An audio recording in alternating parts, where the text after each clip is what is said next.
Hello everyone, Assalamu alaikum. I'm Dr. Nazia Haqani, mind monster matters channel থেকে আপনাদের সবাইকে স্বাগতম জানাচ্ছি। জুন মাস হচ্ছে মেন্স মেন্টাল হেলথ মান্থ বা পুরুষদের মানসিক স্বাস্থ্য সচেতনতার মাস। আজকে আমরা একটা অত্যন্ত জরুরি বিষয়ে কথা বলবো, আর এই বিষয়ে কথা বলার জন্য আমার সাথে আছে আমার দুই বন্ধু, ড্রাকুলা এবং ফ্র্যাঙ্কেনস্টাইন। আপনারা হয়তো ভাবছেন যে এই খেলনা ড্রাকুলা এবং ফ্র্যাঙ্কেনস্টাইন এবং তাদের এই খেলনা দুর্গ দিয়ে আমি মানসিক স্বাস্থ্যের কী ব্যাখ্যা দিব।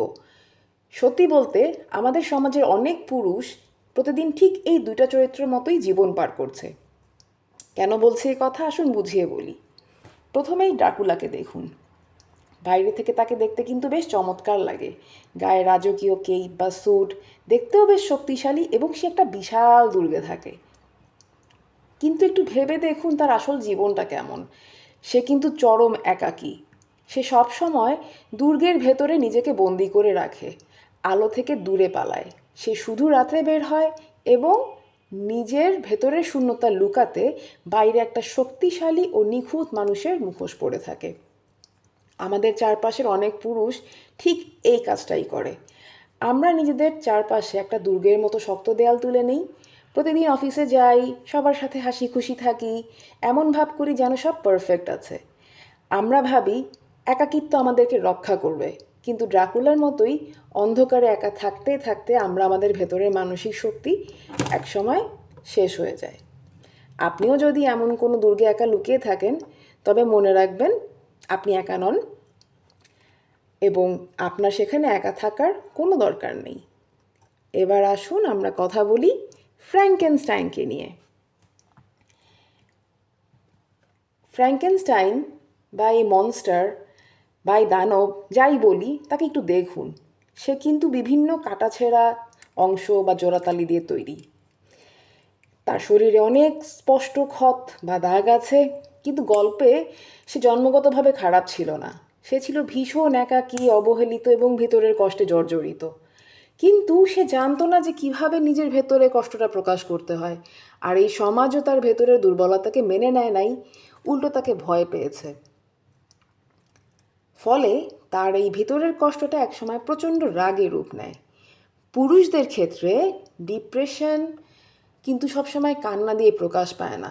অনেক সময় ডিপ্রেশন প্রকাশ পায় প্রচণ্ড রাগ, খিটখিটে মেজাজ বা সবার থেকে নিজেকে গুটিয়ে নেওয়ার মাধ্যমে। আমরা যখন ভেতরে ভেতরে ভেঙে টুকরা টুকরা হয়ে যাই, তখন একা একাই নিজেকে জোড়াতালি দেওয়ার চেষ্টা করি। আমরা ভাবি যে মনের ক্ষত বা কষ্ট প্রকাশ করলে মানুষ আমাদেরকে দুর্বল ভাববে। কিন্তু আপনার মনের দাগ বা ক্ষত আপনাকে ছোট করে না, বরং এটা প্রমাণ করে যে আপনি অনেক বড় কোনো লড়াই পার করে টিকে আছেন। এই খেলনা দুটো থেকে আসলে আমাদের তাহলে আসল শিক্ষাটা কি? এই চরিত্রগুলো তখনই ভয়ঙ্কর যখন তারা অন্ধকারে লুকিয়ে থাকে বা একা একা কষ্ট পায়। পুরুষদের মানসিক স্বাস্থ্যের মাস এই জুন মাসের মূল উদ্দেশ্যই হলো মনের দুর্গের বন্ধ দরজাগুলোকে খুলে দেওয়া। সব ঠিক আছে বলার অভিনয় বন্ধ করে নিজের কষ্টের কথা স্বীকার করা। এটা বলা কাপুরুষতা নয়, বরং চরম সাহসিকতার কাজ যে আমি ভালো নেই, আমার সাহায্য দরকার। আপনি নিজেকে ড্রাকুলার মতো একা ও মুখোশধারী ভাবুন, কিংবা ফ্র্যাঙ্কেনস্টাইনের মতো ভাঙা ও রাগী ভাবুন, মনে রাখবেন এই লড়াইটা আপনার একার নয়। চুপচাপ সহ্য করবেন না, কোনো বিশ্বস্ত বন্ধুর সাথে কথা বলুন, প্রয়োজনে প্রফেশনাল কাউন্সেলর বা থেরাপিস্টের সাহায্য নিন। আসুন আমরা একে অপরের পাশে দাঁড়াই।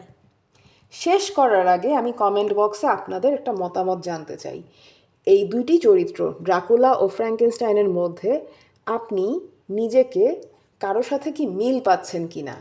আপনি কি ড্রাকুলার মতো দুর্গে মুখ লুকিয়ে আছেন, নাকি ফ্র্যাঙ্কেনস্টাইনের মতো একা একা নিজেকে জোড়াতালি দিচ্ছেন?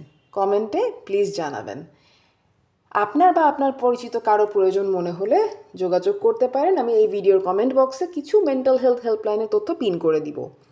ভিডিওটি ভালো লাগলে শেয়ার করবেন এবং আপনার কোনো ভাই বা বন্ধু যদি এটা দেখে সাহস পায়, তাহলেই আমার এই কষ্ট করাটা সার্থক হবে।